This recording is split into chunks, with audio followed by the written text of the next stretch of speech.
Hey, welcome everybody to Spirituality Adventures. We're glad you're tuning into this episode. We are a viewer and listener supported podcast, so we really appreciate you listening, watching on YouTube. We really encourage you to subscribe to whatever platform you're using. If you're on YouTube, hit that subscribe button, or if you're on Apple or however you listen to a podcast, be sure and subscribe. We greatly appreciate it. Also, make comments if you like it and share it if you like it. We really need people to make comments and share the episodes that you like. And then also, if you're not already a supporter, we really would encourage you to go to spiritualityadventures.com and you can pick a tier, and we have bonus content for every type of giver.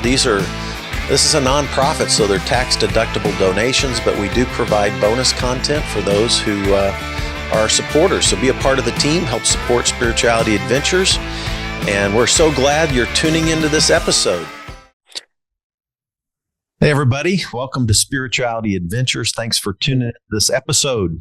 I am excited to introduce you, if you don't already know, Kevin Sweeney.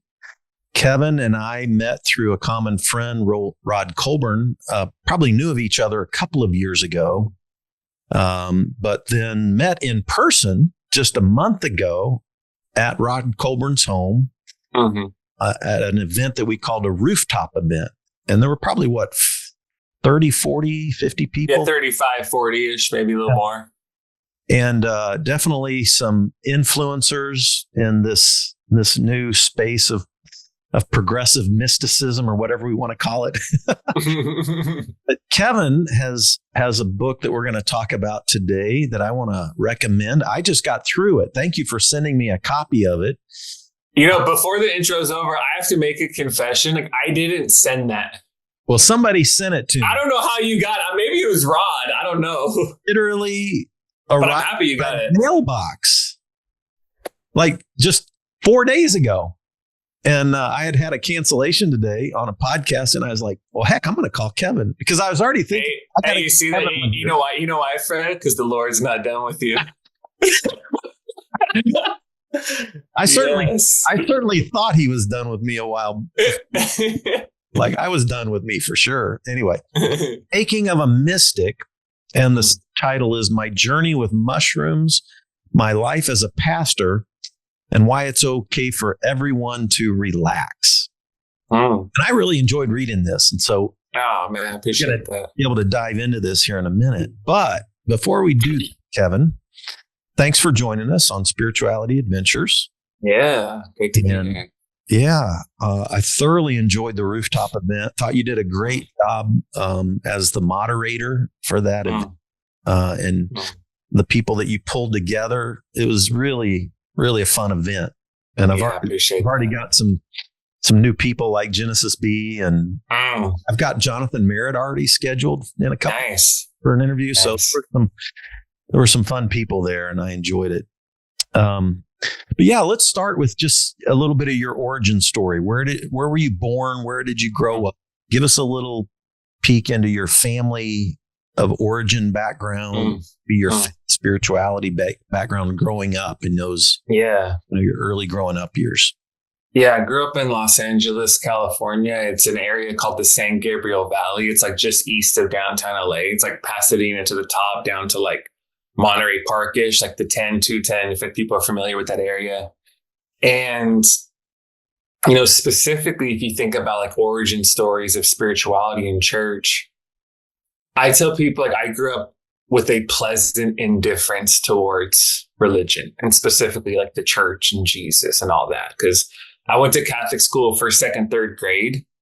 My dad's family is very Irish Catholic. So I went to Catholic school for 3 years, and then went to public school after. I don't know if it was like money, behavior, me and my brothers complaining enough. I don't know exactly why. But I will say at 9 years old, when I went to public school, and the first day my kids are cussing, you can fight at recess. It's not even that big of a deal. At 9 or 10, I was like, truly salvation has come into my life, because this is where I belong right now. And soon after, when I stopped wanting to go to mass, my parents never shamed me, coerced me, forced me, manipulated me to go. And looking back, I'm very grateful for that, because that's why I say I had a pleasant indifference towards religion, because I didn't have any oppositional energy towards the church. I had no shaming experiences that were connected with God. I had no negative experiences and resistance at all. I also didn't care, like when you talked about rule followers, I didn't grow up with any guilt or shame. And if you take that to the extreme, there's a lack of compassion and empathy I also struggle with in life when I was young, which made me not be able to really care about people, which means you can treat people in horrible ways and feel numb about it. So don't get me wrong, I had issues, but I didn't have that. It was like it wasn't a non-issue for me in many ways. And like we explained a little bit when we spoke before, my world at that time was like basketball, hip hop, and drugs. That's what I loved. That's what I was into. LA was super lit. I went to hip hop shows since I was a little kid. Playing basketball seriously was supposed to play in college. Like I was selling weed since I was a little kid. So I was like, I grew up, I was like an adult, I was like 15 or 16. What people say now, I'm like, I remember being, there's a joke when someone spills a beer, people are like, oh, I remember my first beer. Like it's a joke, when someone does something stupid.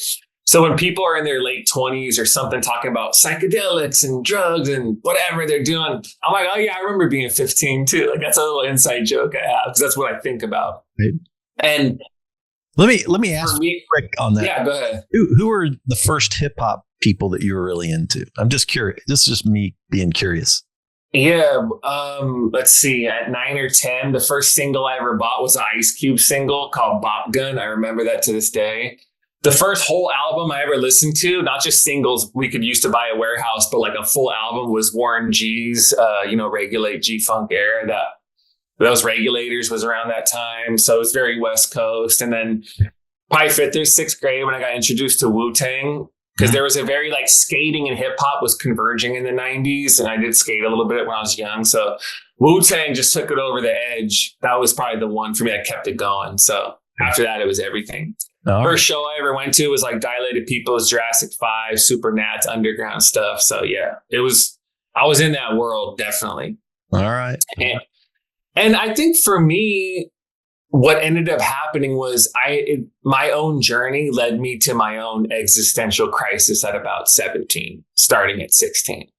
And, the writer George Bernard Shaw says the only thing worse than not getting what you want is getting what you want. And when I was that age, I was like, bro, like I have everything. Even at that age, I'm like, I'm doing it. And I know that. I could go play college. You were a good basketball player. Yeah, I was like, I could go play. I was one of the leading scorers in Southern California. Like I really was. Were you go ahead. Guard? Yeah, I'm like 6'1", so I was like a scoring point guard, basically, kind of like everybody in the NBA now. And who been like because I'm a huge college basketball fan. My dad played college ball, and I sucked at college. I was really great distance runner in high school, but I basketball. But I wished I could have been a great basketball player. I still go to NAI tournament. I'm still a huge NCAA fan. I had a nephew who was All-American 4 years at NAI school here in Kansas. Led him to a national championship. So me and my dad still go to basketball games together. And my dad's 80. I love it. Yeah. So tell me where would you have aspired to go to college if you could have had your choice on a basketball scholarship? Well, I had horrible grades. Like I never took the SATs. I had like a 1 point nothing and I barely did anything. So I was like, my plan when I was like 16 or 17 was like, I'm gonna go to a JC, then I'll go to like a D2 or D3 school and score a bunch and go overseas. Like that was my plan. Okay. Because I knew enough where I'm like, in ISO, I could score on anybody. But like I'm 6'1", I'm not 6'7", I'm not 6'8". I don't have that level of athleticism. I also just smoke way too much weed and my stamina is super low. That was a downfall for me. But I knew I was like, there's levels to sports if you're aware of it and you have enough self-awareness to not be delusional. And so if I played AAU tournaments, I'm like, oh, there's Trevor Ariza in high school. He's 6'7" or 6'8". He's one of the top 3 guards in the country as a junior. I'm like, I'm not where he's at. I could get buckets on him, but in a game as a whole, I could never be as efficient as him. That's how I saw it. So I was thinking like JC, D2, D3, score a bunch of points and try to go play. Yeah. I was, Allen Iverson, Jason Williams, Baron Davis, Steve Francis, all explosive, small scoring guards were like my guys. Yeah, that's cool. I had a kid in my church that was All-American here in Kansas City and got recruited by KU. His name is Ochai Obaji.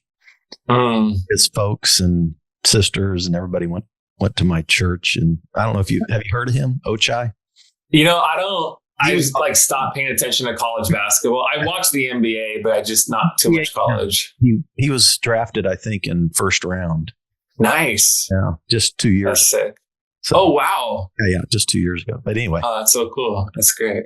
Well, anyway. Yeah. Oh, I was like. So you're doing weed and.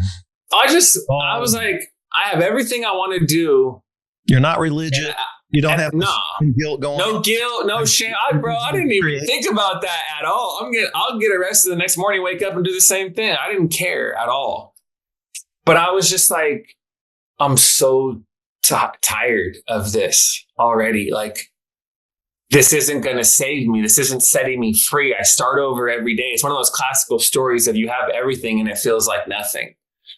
And I'm exhausted from trying it is just a pursuit of pleasure. My main narcotic was attention from other people. I'm tired of doing everything I'm doing for the sake of that approval, for the sake of being seen. Am I really just driven by the need for approval from people, which leads to, do I love basketball or do I just need basketball to feel a sense of value? That's not the same thing. Do I love music or does my ego need music in order to feel a sense of, because I want to feel elevated by other people? Mm-hmm. And that was happening within me very young, very deeply, like radical self-awareness was the beginning point for my spiritual journey. Why am I doing what I'm doing? Do I even like this? Do I even like these people? Why am I going to these parties? Why am I doing this?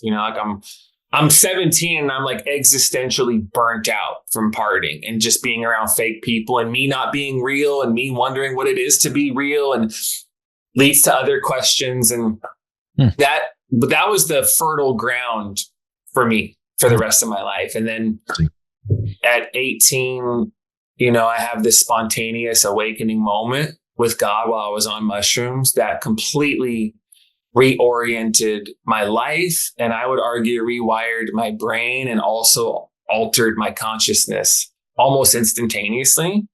And then when that happened, I was like, go ahead. Can I ask you, because I read the story of is this the one where you felt like you were going to die? Yeah. Is this the trip? Mm-hmm. Yeah, it's the same story. So you were just doing this recreationally, right? The mushrooms were recreational? I started it. You weren't doing trips with a guru or anything. No. Or with a plant therapist no. Yeah. I was 16. At that stage for people like me, it's like we do drugs. Like, oh, someone has a little bit of this, someone whatever. 14, I did LSD. I did all the shit. Yes, just that whole type of vibe. And so at 16, I was like conservative religious environment, so I felt all kinds of guilt and shame about it. Oh no, I mean, I felt great. At 16, I tried mushrooms for the first time. And then, but very quickly for me, I was like, it's this, but it's more. Mm. Not for my friends. My friends are just tripping. But for me, I'm like, this is more than just this. And I have a chapter in that book called Mushrooms as Missionaries. Yeah. And I argue how mushrooms were the missionaries pointing beyond themselves to the fullness of life in Christ. And I didn't know it at the time, but I started to kind of catch that. At the time, they were guiding me in ways I didn't fully understand, but I consciously knew. And so it wasn't like I had a trip sitter or someone guiding me, but it started to take on a different thing for me where I had this, I say in the book, I had this sense that mushrooms kept saying yes, but keep going. Yes, you're getting closer to that which I don't know. But I'm like, they were like a signpost pointing me to a future I couldn't see. It's like they were this thing pointing me beyond themselves to a freedom I desired, but wasn't sure existed, but I could experience in that moment. I just couldn't get to that level of peace and presence without them. But I knew at least it showed me my mind had the capacity to feel it. So they were pointing me beyond themselves to that which I wasn't sure existed, but hope did. Because all the things that everything was telling me I was supposed to make me happy weren't working. And so the illusions I carried were no longer there. I started to let go of them. If enough people like me and approve of me, then I'll feel whole. No, that's not how this works. Even at 17, I was like, bro, it's not working. That's an illusion. Other things like that. So yeah, in that moment, I just ate a bunch of mushrooms. The first time I had a really bad trip, it was very scary. I was like, I need to go to a hospital. I need to be put in a straitjacket right now and strapped down. And I don't care if I get arrested. I don't care who finds out. I'm dying right now. I went to my girlfriend's house, who's now my wife, the long history there. And eventually when we calmed down, this is the story in the book, is I began to it was like for 2 to 3 hours, like an almost physical encounter, direct experience of God, direct experience of spirit, a receiving of love, the warmth and embrace of a mother, the validation of a father, the universal yes over your life, all happening at once. Wow. And that's why for me, what's interesting about my whole journey is faith for me, besides unconsciously as a kid, which those things do stick with you, but consciously, faith didn't begin as a belief system to hold on to. It didn't believe as a religious tradition to be loyal to. It began as direct experience of spirit. That's so interesting. It began as direct encounter of what Ken Wilber calls a waking up experience, an awakening, And so it was like most kids are given a container and later on are like, is there any water in here? I was just in a pool and I'm like, later on, someone's like, here's a container. So it was reversed for me. So interesting. So, and I just knew, I'm like, when I experienced something that real, I was like, oh, I don't love basketball. My ego just needed it. I don't even love doing music, even though I have some opportunities there. My ego just wants that to feel special. I'm going to walk away from everything I've ever known to follow this, whatever that was I experienced. I'm giving my life to this. That's how my journey began. That's so interesting. Wow. A radical, I was smoking weed, took drugs to a Southern Baptist youth camp that my dad made me go to when I was 16 because he was worried about, this is like late 70s and my friends are looking super freaky and my dad's a military dude who thinks I need to get straightened out, even though he wasn't that, like he was not dogmatic at all. He was, but he wanted me to, he was worried about me. So I had this dramatic experience, but then it was in that Southern Baptist container, right? Mm-hmm, exactly. And I started conforming to that pretty quickly. Yeah. No, it was a pretty dramatic experience, right? Mm-hmm. So interesting. So I'm curious how did you get to your church? You planted a church eventually. Yeah. I led a church for about a decade. This trip on mushrooms that opened you up to kind of dissolved your ego a bit and opened you up to your interconnectivity to everything that is. And then how did it take you into church planting? Oh, yeah, that's a good question. I didn't know it in high school, but my girlfriend at the time, who's now my wife, like she went to youth group stuff. We never talked about it. I didn't know that when she was in high school because I tell people I never heard of a youth group growing up. I didn't know they existed. I didn't know kids went to those things. I never heard of an evangelical. I never knew anything like that. And I will say early on after that happened, because this was Christmas break right before my last semester of high school, I started to naturally associate what happened with the Bible and Jesus. And I remember even being 18 and thinking, well, if I grew up in a predominantly Arab or Muslim culture or something like that, like, could I not have gone on the same existential journey, had the same awakening experience with that which is, which God, which however we name that, and then naturally associate that with, the Muslim tradition and their prophets and that container. Right. And I was like, yeah, like, I don't have an answer for that, maybe, but this still feels very like an organic movement and I'm just going to trust that. Like already I was like, I don't know, shit, like could be, I don't know. And so when I go to college, I moved to Hawaii, my wife's, I'm like, oh, there's like college, like a low church charismatic has a college ministry. So I'm really going to my first like worship experiences and let's go to this. We're talking after and I'm meeting Christians for the first time. And let's go to this quote unquote mission trip, which is really just like we're renovating a property on a different island, But what college? It was to eventually the University of Hawaii. Okay. Yeah. And so I started doing those things and loving it and having great experiences. The people were very different from me, but it helped me connect with people like church kids and some of whom are like, to me, I'm growing up, I'm like, we would never hang out. But now I'm like, it doesn't matter how we got here. Like we're here and I can connect with people who are different from me. And that was important for me. And, a couple of years, I'm like, I think God's calling me to be a pastor. Wow. I don't know what exactly that means. I really don't know any that well. But I know looking back, I'm like, I'm always the type of person, if anything I experience that's good, I naturally want to draw other people and lead other people into it and through it. That's how I am. You see the seeds of that before any experiences. Some of it's personality and awareness of people. And I taught my friends how to sell weed when we were kids. Why? Because I'm like, you can get money and get, smoke weed for free. Like that was the version of me doing it as a teenager. And I did the same thing. Like I get directed. So the practical part is I get directed from a church I was a part of out here. And I end up at Life Pacific College, which is Foursquare's flagship Bible college in San Dimas, California. That's wild. Vineyard, Foursquare, I think are very similar from what I know. And so I'm at college like, damn, they be talking about speaking tongues and exorcisms and healings like they just ran into an old friend around the corner. Like, oh, we just healed this dude. And I was like, all right, maybe. Like, I don't know what to think about this, but who knows? That's how I was like. What's and go ahead. This is a little FYI.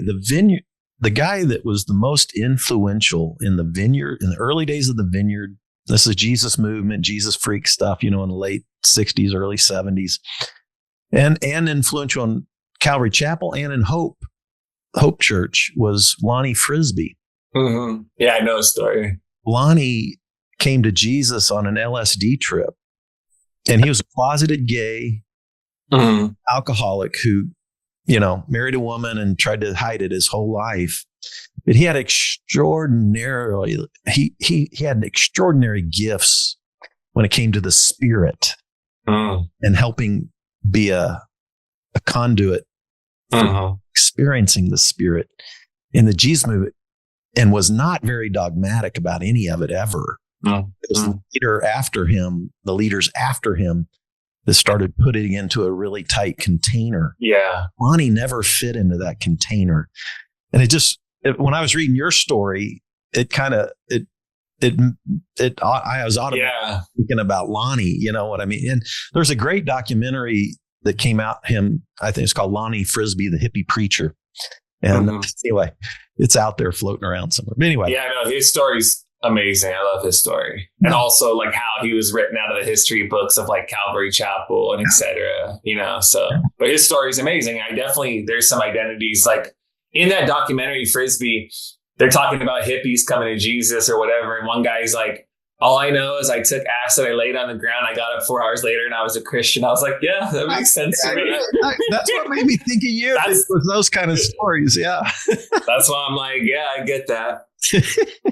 Anyway. And that's what happened for me at Life Pacific College. And when I hear about your own dramatic experience as a teenager within a Southern Baptist like heritage, you have this wide open experience. Then I go to a place and they're like, oh yeah, by the way, that wide open, very free, very boundless experience, like here, it fits within this container. Right. But at that point, and this is where developmental theories and stages of consciousness, spiral, whoever you look at when it comes to developmental maps, that I needed that. I can look back and be like, that movement from like red to blue when people are in a very ordered stage is like your mind needs that for a while because I didn't have that sense of order. So like, yes, if you interpret the Bible like this, you can get the one true interpretation. I'm like, shit, that's cool. Like, I never knew that. I never knew about context. Like, I loved it.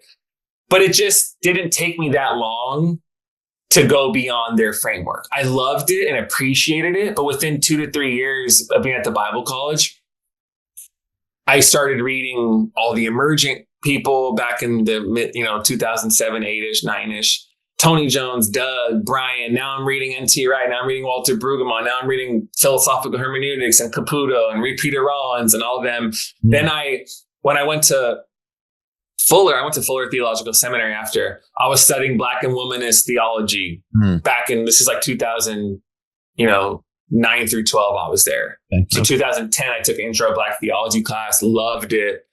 Started really having a bunch of directed studies with the head of the Black theology department there, Ralph Watkins, who's at Columbia now, Columbia Seminary in Atlanta.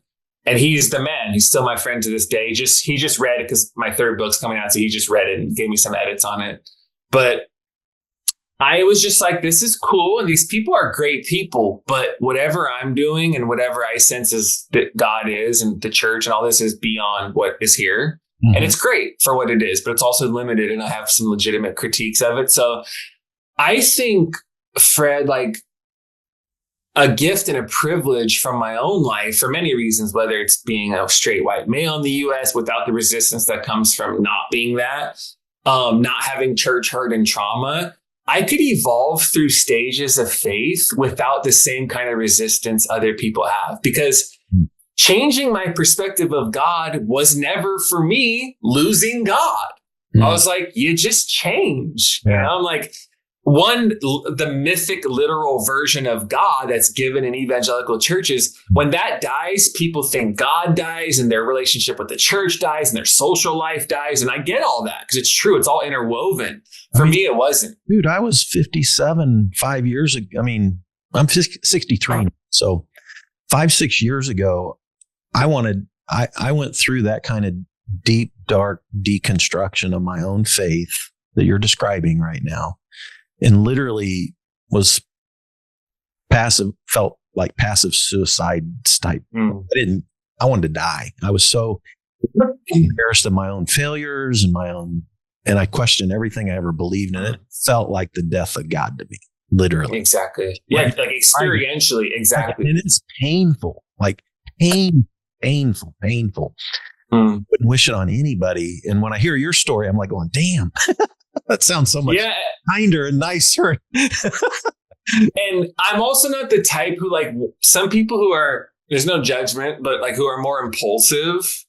And I think a lot of evangelical pastors who rise to the ranks are, to be honest, they're just like, let's go, like that type of energy. They talk about things. Wisdom allows you to sit with things for a long time before you communicate them publicly. It's like, no, this is about you, your own transformation, your own embodied realization, what this is doing in you. And when the time's right, you can guide other people. Some people just get something. They're like, I learned about the Enneagram on Monday morning. I'm going to teach people on Wednesday night. It's like, bro, it ain't, no. You have to, wisdom allows it to sit for a while. And I think that was also something I didn't just have to go tell everybody everything I was thinking. And I tell a story in my new book. It's like a parable. I made it up. Friends are on the way to a waterfall in Hawaii. I'll tell you a short version. And one guy's holding a map and he's like anxious over it. Are we going the right way? Are we doing this? Are we doing the right thing? He's very anxious over the details of the map. And when they get to the waterfall, which they were going to, his friend jumps in, and he had his friend's map in his pocket. And the guy was like, oh no, like my map. And the guy in the water was like, dude, it doesn't matter. We're already here. Yeah. That to me is like, my life with God was born in the water. It wasn't an over-identification with the map and the beliefs and the rituals. It was the water. It was the substance of the thing. So for me, I could update my map, changing your beliefs without feeling the trauma. Like, don't get me wrong. I would have some moments where I'm like, oh shit, am I really going here? And my stomach would hurt a little bit. And I was like, and we're fine. I didn't have the tribal belonging in my social life and everything falls apart because of this. I didn't have that, which was a great gift because I could naturally evolve through stages and be like, dude, like I'm a Christian. Not like even to this day, like right now, like read that book. You'd be surprised. People are like, I'm a Christian. Like, I don't care about people confessing, being confessional Christians. And I just don't really care about abstract beliefs about God. But I'm like, I've given my whole life to the path of Jesus. Of course I'm a Christian, know? Yeah. Let me ask you one quick question. That's a detail thing, just my own curiosity. And then I want to dive in. You brought out some great concepts that flow well with, a mystical journey. And I want to kind of just bring up some of your I thought were some of your key points in this book, Sure. Making of a Mystic. But before I get there, you started a church in Hawaii, 2012. You and your wife, is that right? Summer of 2013, yeah. Summer of 2013. Almost like right now, exactly like 11 years ago, to be honest. Yeah, and you were with us that I think you named the group in your book, or maybe I was listening to one of your podcasts. You do, by the way, Kevin's hosts a podcast called The Church Needs Therapy. Maybe I was listening to one of those, but what was the name of the group that you were connected with when you started Imagine Church? Was that the name? Yeah, Imagine. It was the group's called V3. See, I'm not familiar. So V3 is like J.R. Woodward, Dan White Jr. They were very early, like missional church, like, Alan Hirsch, Alan Roxborough, all those guys. But like Dan and I love Dan and JR. They're very like, this is nerd. Some friends here in Kansas City are pretty close to Alan Hirsch. Yeah, so kind of like Hirsch-ish, like the nerd language to me would be like neo-Anabaptist, like missional type of guys, like David Fitch, who's at Northern Seminary, like those people like that, they were around. And they were great. And so, yeah, that was like for the first 2 years, like we were a part of their beta cohort of planning churches. Gotcha. Okay. Great experience. Yeah, I love those guys. Just curious. And is the church that you planted still going? What's your relation? No, we actually closed the church down a little bit over 2 years ago at the end of May in 2022. Okay. Yeah, there's a long story to that. It was basically like post-COVID reopening. Hawaii is one of the most shut down states. Everything changed. And we went to reopen, and very quickly I was like, you know what? This is the last chapter, because I knew going into it was my own last chapter, but I thought it was probably a couple of years. Within 4 to 5 weeks, I'm like, this is the last chapter, but it's not a rebuilding one. Like, okay, this church needs to move into hospice care. And we did that. Yeah. Yeah. Well, I was just curious because I planted a church, and then I planted churches out of my church all over the world. And so church planting was a huge part of my life for a long time. So, oh yeah. Yeah. All right. I know the journey. Well, so I'm curious, one of the things in the Making of Mystic that I think comes through really clear, and even just in this first 30 minutes we've been talking on this podcast, ego and the concept of ego. It seems like very early on your mushroom trips, you already started identifying how pretty young you started recognizing ego issues. Mm-hmm.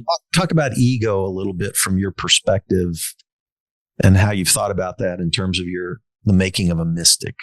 What's ego? Yeah. What's negative about ego? What's positive about ego? What's ego anyway? Tell me about it.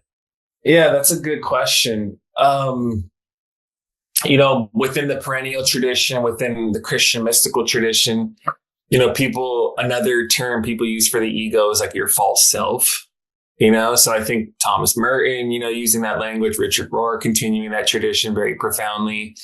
In a very like as quickly as possible, this ego, this false sense of self is the self you are given as you are growing up and start to over-identify with, and the ego's not bad, Rohr would say you have to have an ego to let go of an ego. Some of Ken Wilber's things would be like, you have to be somebody before you could be nobody.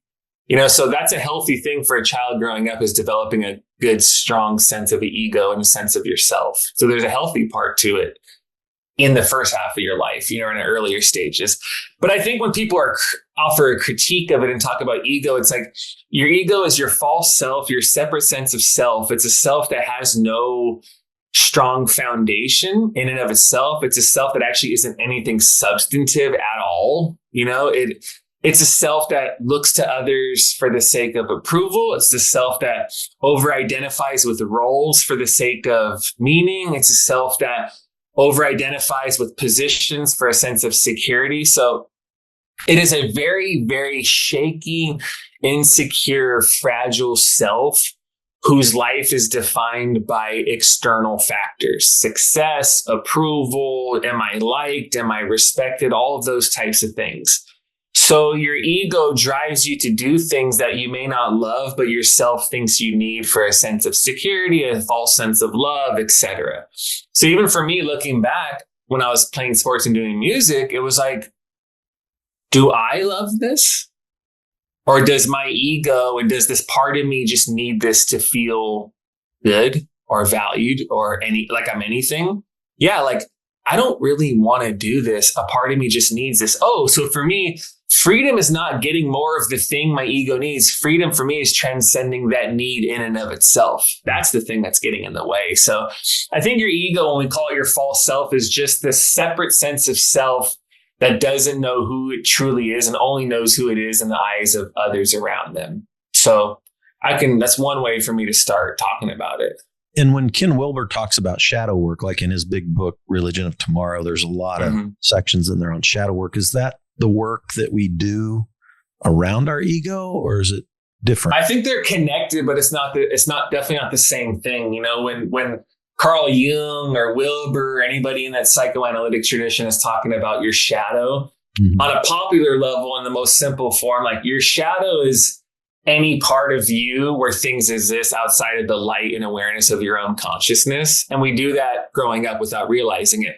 Trauma happens or some painful thing happens to me. Doesn't have to be traumatic. Other things are hard. I don't know how to consciously deal with it, face it, feel it in the moment and integrate it. So what does our mind do? Our mind withdraws awareness from things and pushes them into the dark places of what we call a shadow. It's attached to you, but you can't really see it. So the pain of growing up in a house and not knowing whether or not a parent wants you around, you know, you can't face that as a kid. It's too traumatic. So you push that into your shadow, you know, not feeling like you could ever be cared and loved for just who you are because of your own reasons, push that into your shadow. So the shadow work is getting at all of the unconscious drives, desires, and wounds that are steering your life in ways you aren't aware of, but are actually the driving force for everything. So your shadow is all of the unconscious material that you decided without realizing it was too painful for you to accept and feel and integrate into your own life. So your shadow work is like for me playing sports growing up, it's, I gave so much of my life to do this just because I need other people's approval to make me feel valuable. So there's a big part of me, I just don't feel inherently like I'm enough. That now the work really begins that I'm getting to those places. So it's like your ego is like an outfit you put on when you're young, and it's so attached to who you are, you can't distinguish between your outfit and who you are. You know, like your ego is not who you are, it's how you are. It's how you go about getting your needs met in the world. It's how you go about making sense of things, feeling a sense of security, etc. The shadow work is the psychoanalytic, like what's really driving me in ways I'm not willing to admit yet. I'm doing this because I want a big platform so I can glorify Jesus. 20 years later, a person's like, I just didn't know who I was, needed other people's approval. Okay, now we're getting at it, you know? So that's an example. And there, in a certain sense, like you talk about the second half part of life, Rohr talks about that in his book, Falling Upward. And, you know, a lot of people in adult development talk about that. But there's a certain sense in which this ego, this false sense of self, needs to die. Right? How did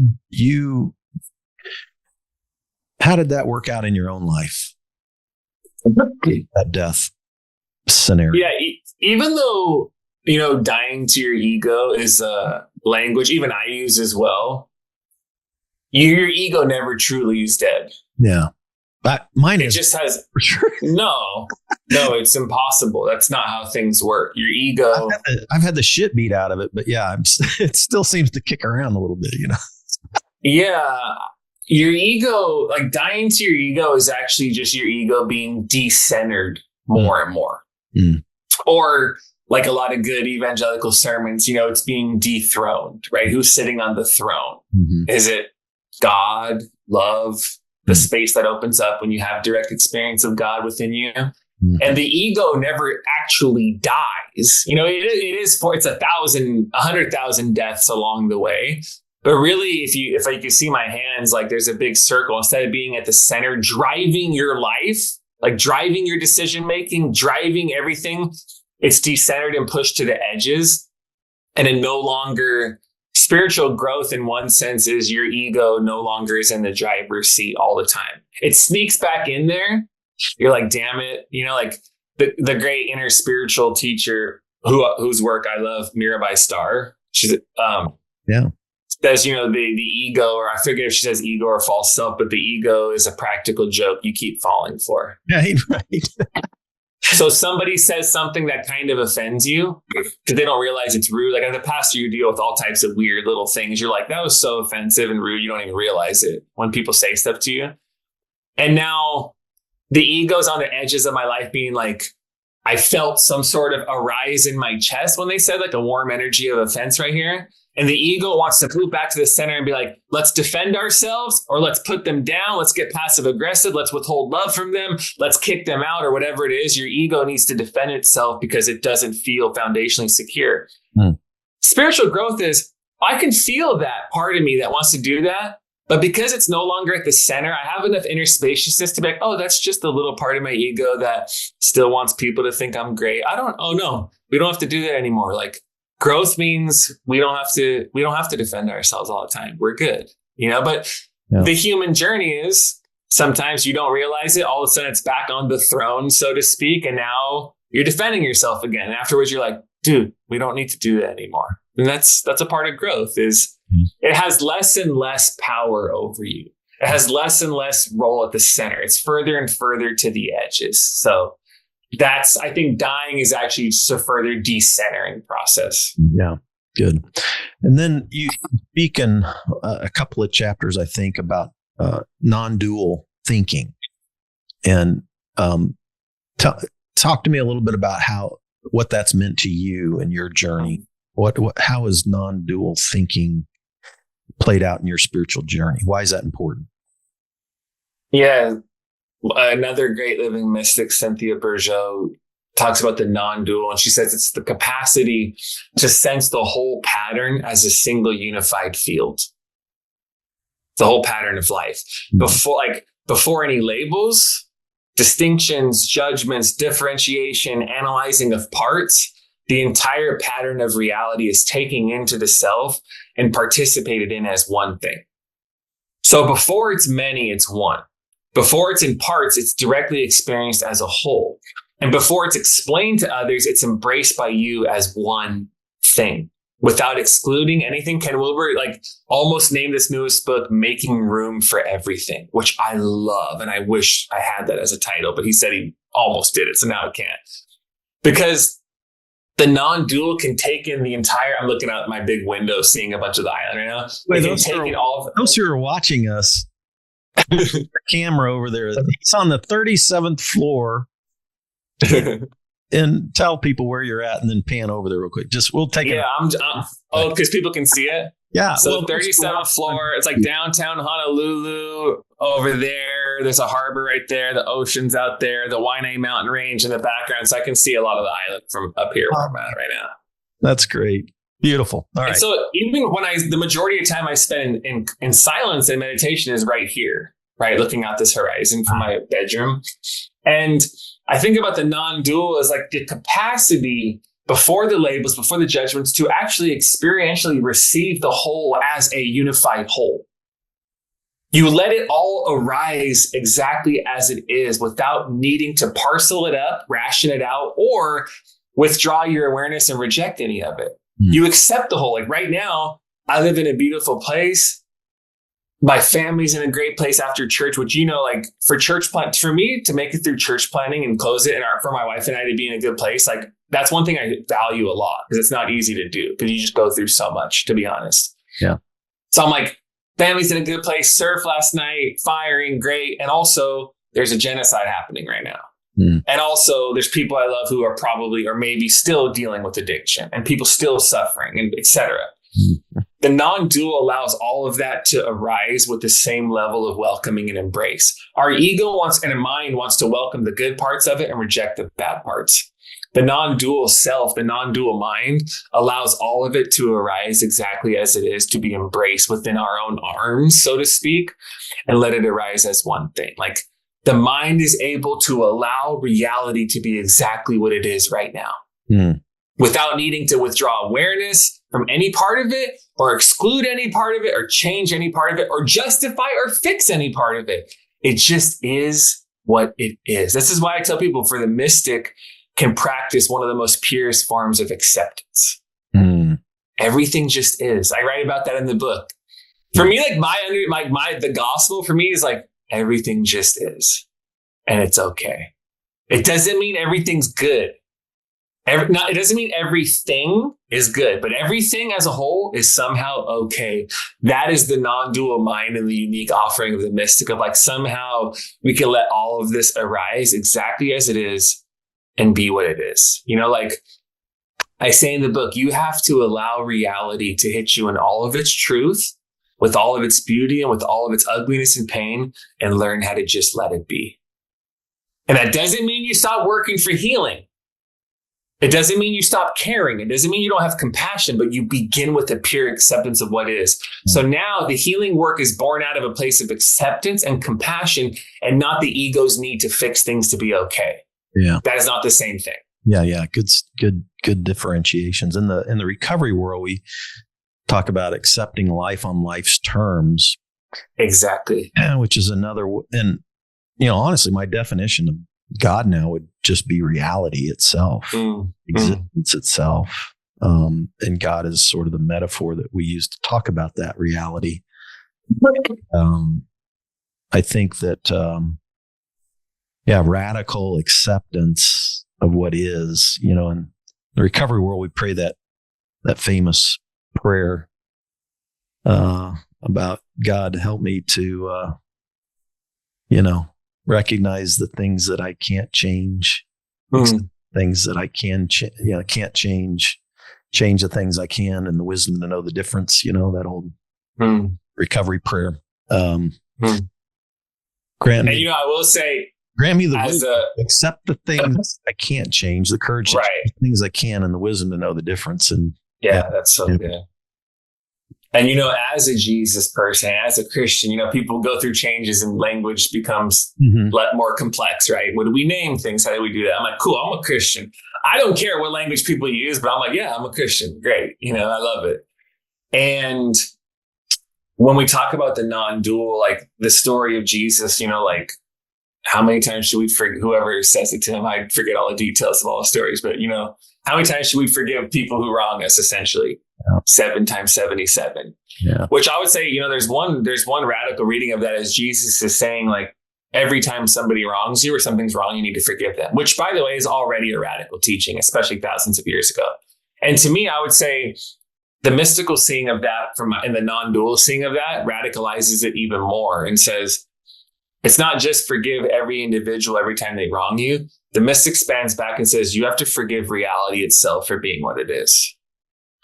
And you know what? The first person I heard say that was Richard Rohr. Read that in one of Richard Rohr's books. He says it multiple times in multiple books. And I sat on that. I mean, that struck me. I'd never unforgiveness, from my Christian worldview, hundreds and hundreds of times, and grace and forgiveness were my calling cards, right? But I'd never thought about forgiving reality like that. But it was so true especially when I was at my darkest. I actually, that helped me get unstuck, honestly, to just forgive all, period. Dude, on the real second half of life journey, like I say in the book, like most preaching is just cheerleading for the ego. There's good parts of that, but by the time we're 40, it's like, Doug, there's got to be more than this. You can't just pump me up and tell me, just encourage my ego. I start to transcend it and move beyond it. And, the forgiving reality for what it is and all those things is that, like, I've thought I probably won't do it. Who knows? But like, can we cuss on here? Did I already do that? Is that okay? Yeah, it's okay. Okay. So okay. There's a title for a book I've thought about writing before is "Fuck You and I Love You." Yeah. And it's about wrestling with reality for what it is. Because certain things that arise, you're like, I love you. This is amazing. And other things that arise, you're like, fuck this life. Fuck you. How dare you? Nobody knows what this is like that type of energy. I'm like, it's both. But though both of those have to exist within a larger container of acceptance, the non-dual mind breaks through the dualistic bad, good, and everything has to have its place here, and that is one of the greatest works of the second half of life, is that journey right there of, for me, forgiveness and acceptance in the second half of life is everything. Everything. Too, man. Yeah. I had my meltdown at about 3/4 of a lot. Mine was a 3/4 life crisis instead of a half life. And I've always said, God, couldn't I have fallen apart at 40 and had a little more time to, no, mine had to come at 3/4. Anyway, that's just a joke. I survived and I can laugh at myself now. So, forgiveness is huge. Yeah, that's been huge, huge, huge. I love some of the stuff you talked about on the, and by the way, your chapter, feeling shitty and dealing with some of the shame. And that, that kind of self-compassion for me in this last 5 years has been huge, because I was buried in shame. I had been publicly humiliated by my own failures and just wanted to die and disappear, and so learning how to, forgive myself and not feel shame every day of my life and wake up in that shame has been a real journey for me. And Brene Brown's work, and some other people. I'm also doing training in mindful meditation with Tara Brach and Jack Kornfield. First off, I'm actually starting a meditation class tonight, which is, when people listen to this, it won't be that tonight, but this is in July of 2024 on self-compassion and right meditation. We're starting a meditation class tonight and dealing with that topic. But I thought your stuff on that journey of healing from shame was really powerful. Question is, you seem to not have as much shame as some of the people that I know that have grown up in fundamental religion. The people who grew up in the fundamental traditions of Christianity, in my experience, seem to have the most shame and most inner critic judgment stuff of anybody on the planet. Somebody like yourself who didn't grow up in that deep sense of shame about who you are or what you've done, kind of a deal, almost seems like a gift to me. Still struggled with it at some level, right? Even though you didn't have that deep sense ingrained in you from fundamental religion. Like I talked about, this is the gift of things like the Enneagram and, personality types and understanding of that we're all different, is sometimes it's easy to judge people because they don't struggle with the same things you struggle with, or you don't struggle with theirs. But it's like, no, that's just their version of what you do. You don't do that, but you do this, and they don't do that because we're different. So I'm going to be honest, shame I didn't grow up feeling it, and it's not really been a significant part of my life. Yeah. I have other issues. I grew up very deep down beneath the surface of my life was fear. It was fear of being exposed, fear of losing that sense of self that was who I was when I was young. I had a fear of losing all that. So I grew up with beneath the surface, a great sense of fear of failure, a fear of disappointing people, a fear of what if I try really hard? What if I try really hard and people are like, you don't have it? I grew up with a great sense of fear of those things and navigating that. But shame, just for my own journey, just isn't really a part of it like that. That I have my own issues. It's just not that. Because I went from, by moral standards, being a piece of shit as a teenager.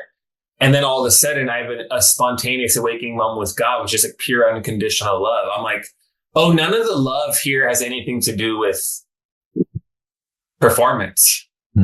And that wasn't a belief. That was an embodied realization I had. So I still, my journey in life is still fear and still withdrawing. And it's still one of my lifelong challenges, which is different than a lot of people. And I'm also an introvert too. So the journeys of introverts and extroverts, I'm Enneagram 5, is very different for everybody. For me, it isn't shame, but one of my lifelong journeys and struggles is being honest about how much I care about something and committing my life to do it. Because I grew up playing it cool, like, it doesn't matter. Like, I was that guy. Don't really try that hard, at least on the surface of things. Like, you want to be a leader? No, it was all me being scared of, like, what if I really care about something publicly? What if I really try and I fail? Like, that was a deep sense of fear and something it's still there. And that ego pushed to the edges of your life and your personality and the ego in the relationship. It's not shame, but it still takes a lot for me, a lot of intentional courage to be very honest about how much I care and how much I want certain things, and then saying that publicly and doing it. So shame isn't a part of it, but I have my other things that are lifelong journeys to go through for sure. When other people are like, cool, let's just do it. Like, that's not a struggle for them. They can just do things, Yeah. Well, we got a few minutes left. You talk about the creative life. You mentioned the concept of flow, which, the guy, I forgot, I never know how to pronounce that guy's name that you mentioned on flow, the guy that you learned flow from, he wrote that book. Oh yeah. I can't. Yeah. Oh, I forget. It's like Mihai just sent it off. So that's wrong, but it's something like that. I forget now. Difficult name to me to say anyway, but, no, talk a little bit about what's that creative life about in this whole context of the life of a mystic. How does the life of a mystic tie into the creative journey? What I think the mystic hopes for, the liberated person, the free person hopes for in the creative life is authenticity. And that's a word that can be thrown around very simply, but it's not simple experientially at all. I heard this from Shane Hips a long time ago, the first person I heard make the distinction, but he distinguishes between desires that are indigenous to you and desires that have been planted there by others. Whether it's family systems, cultural conditioning, other people want us to want things, Mm-hmm. And a part of the journey of authentic creativity, and creativity isn't just art, it's loving, it's decision-making, whatever we do. Mm-hmm. And you have to distinguish between, what do I want? Like, that's a question I love to ask people. What do you want? And it's amazing how hard it is for people to answer that, because it's hard to hear your own voice in the midst of a lot of noise. It's hard to hear the sound of, what Howard Thurman calls the sound of the genuine within you when there's so much artificial things around you. So for the creative life, for the mystic, is, what do you actually want to offer right now? Not what's going to work. That's the ego trying to manage outcomes. Not what other people want. That's the ego looking for other people's approval. Not simply what's going to be successful. That's the ego's need to climb the ladder or whatever, or be seen in a particular way. No. What do you want to offer before all those things? We can talk about those things after. Let's talk whatever. But that's not where we begin. We begin with, what do I want? What do I want to give? And I'm editing my third book right now. It's really close to like being the final manuscript being done. Mm-hmm. And when I sit down to edit right now and I spend a moment in silence and pray, my mantra, my prayer is like, empower me, liberate me to just give what I want. Not what's going to work, because the ego goes like, what's going to work? Are they going to like it? Can I manage this? No. Is this what I'm trying to say? Yes, then we're good. Because that's what I want to say right now. So to me, the creative life is like, things can feel, I talk about this in the book, the difference between gift and a burden when you're creating. I like that really well. And when you're in a state of flow, or when you're creating authentically, you're like, what do I want to give? It takes weight off of you. You lose track of time. That's the magic of it. Things start to, the scale, when you slide on a scale towards when it feels like a burden, you're more like, not what do I want to give, but what do they want? What's going to work? How can I control the outcomes? That creates pressure. It creates anxiety. It makes it feel like a burden. It's like something you have to get through. It's something you're trying to manage. The gift part of it, when you slide to the scale, is, what do I want to give, and how do I clear out as much space to be as real about that as possible, and then accept whatever outcomes happen after that.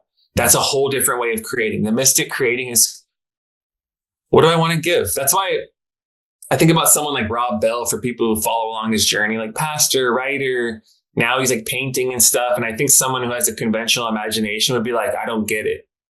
But for me, as a person who I think is following that path of honesty and creativity and authenticity, it's like, of course that makes sense. It makes sense, but it doesn't make sense to us because it makes sense to him in a way we don't know because we're not him. So now he's painting things 20 years later and you don't get it. Well, he gets it. And that's when he asked the question of what I want to do right now, it's that. So to me, I'm like, that makes sense, and because to me, that looks like freedom. What doesn't make sense to you looks like freedom to somebody else. It reminds me at our rooftop thing when Brian McLaren talked, he was kind of like, yeah, we don't know shit about much. That's my summary of the first. But and even if the world's going to hell in a handbasket, and he just wrote his book Life After Doom, and it's on the environmental crisis that we're in and all this kind of stuff. But then as you remember, his last point was, but then it's basically, well, despite all of that stuff, how do you want to show up in the world? Mm-hmm. And that, I don't know, when you were just talking about that seems and I, even when I was at the depths of questioning everything, I thought, gosh, even if there's not a God, I know I've experienced love. I know I've experienced beauty. I know I've experienced creativity. I know I've seen generosity, spirit in beautiful, beautiful ways. And so even if there's not a God, those are the things I want to give myself to the rest of my life. I have enough on earth. I want to show up in those ways, in love and in creativity and in beauty and advocate for those things as well. And generosity and of spirit, anyway. Those kind of and that knowing we're coming to end, that's where I would end with the acceptance part we talked about before of the non-dual mind, but the continuous creative offering of compassion and love for the world is the mystic takes life seriously and yet not seriously at all. The radical acceptance of what is as you get closer and closer to that is dude, how many hundreds of billions of people in the history of humanity we're on where we're at in the universe. We're literally on the, I used to be, I'll end with this story. Before church started back and Imagine was still going, sometimes I would gather people in a circle and be like, we're just one small church on one small island. That's a part of a group of islands. That's a part of, and I would zoom out to in the universe and basically tell people we're almost on the edge of meaninglessness and nothingness. But then as we zoom back in, somehow we're daring to believe and God insists that this is the most important work in the world, our embodied life incarnationally giving itself for the sake of others. To me, it's both of those things. It's it's almost doesn't matter, and yet it totally matters at the same time. Is everything okay? Of course not. Is everything okay? Yes. Mm-hmm. Do I know everything's going to work out on a practical level in the near future? Absolutely not. Are we still somehow safe here? Are we safe in this world? No. Are we safe? Yes. It's both of those at the same time. That's the insight and offering of the mystic is it's both of those things at the same time. And you keep asking the question, what do I want to create? How do I want to love this world next? And in the midst of global, social, political upheaval, insanity and theater of the US all the time, even though policies and all those things affect people, especially disproportionately marginalized and oppressed people, without a doubt, right? It's still most of our life is local. My 2 kids, my wife, my friends, the people I'm around here, the little corner of the universe I'm in. Most of our life is embodied in that way. And I'm a person who likes a simple life. That's what I do, and that's fine. It's all here. It's all here, and it's all good, even as it's not all good. Yeah. Well, Kevin, thanks so much for being on our podcast. Man. Let's talk. How do people find you? Wait, was this your first book? That was my first book. Yeah. Okay. And then what was the second one? So the first book is The Making of a Mystic. The second book is The Joy of Letting Go. So I haven't read that. Also by Choir Publishing. Okay. So that came out. Third one coming out? With third one, I actually just got a publishing date, which is a great day from my publisher in February. My third book's coming out. It's called The Cosmic Christ and the Concrete Jesus. And the subtitle, it's a working title, but it's Mystics, the Black Prophetic Tradition, and Why I'm Still a Christian. Oh, cool. Yeah. So super excited about that.